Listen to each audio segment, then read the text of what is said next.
Kaixo, gaur egin behar dugu plater bat, probestuz gizatu bat.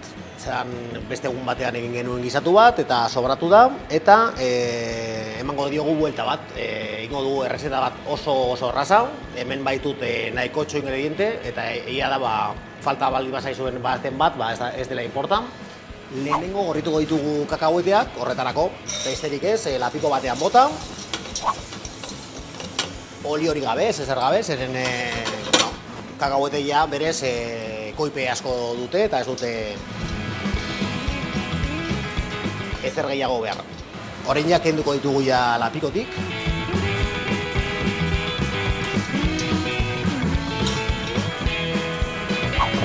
Egingo du sofrito bat, tipulinarekin eta piper berdearekin.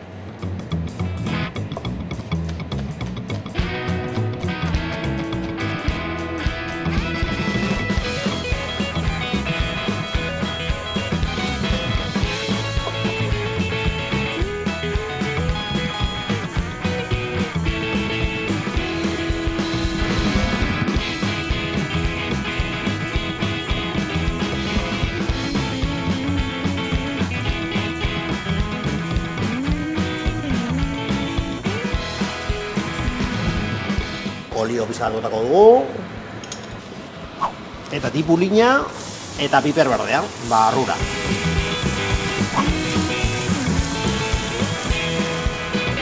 Gatz pitin bat.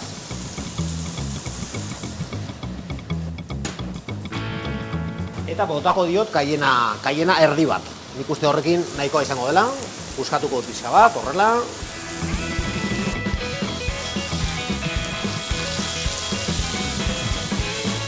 Eta momentu honetan ja sofritoari dela egiten, darama hor minutu pare bat, botako diogu kurkuma. Kurkuma badu botatzea edo prozesatuta, normalean ikusten den bezala, edo horrela, ezta?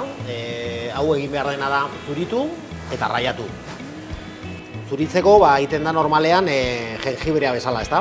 Goiara batekin.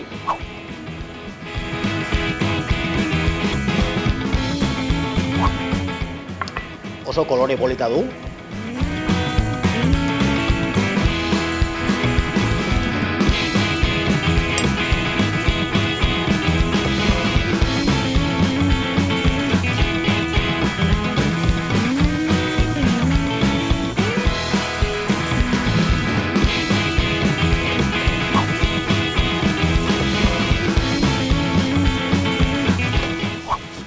Orain egingo duguna da, hartzea gure gizatua eta puskatzea pixka bat. Gizartezkekin edo eskuakin, edo zuen bozela, eta oso egina ez baldin badago, gogorra baldin badago, labanakin. Batzutan gogorrago baldin bada, ezin da puskatu horrela, ezta?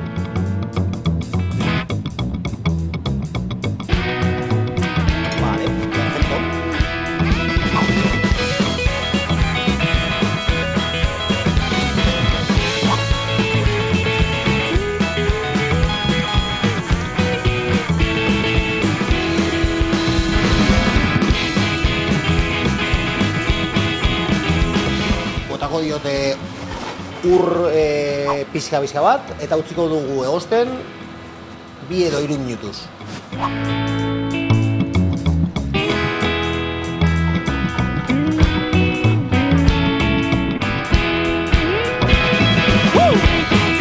Bale, ja badugu gure lapikoa prest.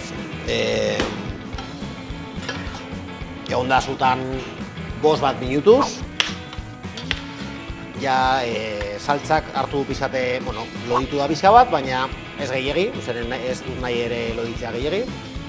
Eta orain botako diogu kakahuete batzuk.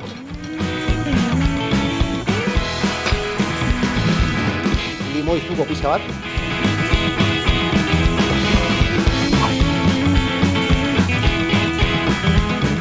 Cilantro hosto batzuk.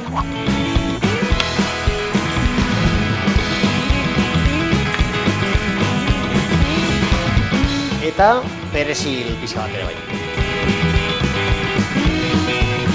Eta orain jarriko dugu platerean.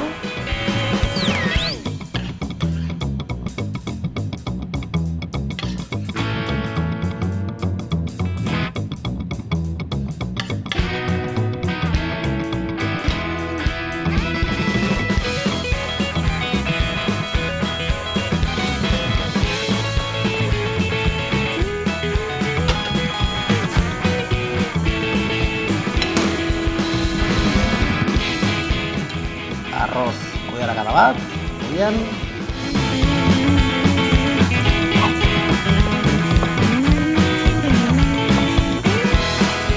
Tipula pizkat ere bai.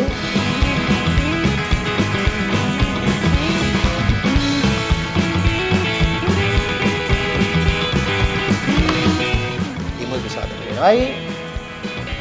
Eta hortze dakagu gure platera gisatu bat, beste modu batean, besten gisatu tradizional bat, bagenuena sobran. Honekin.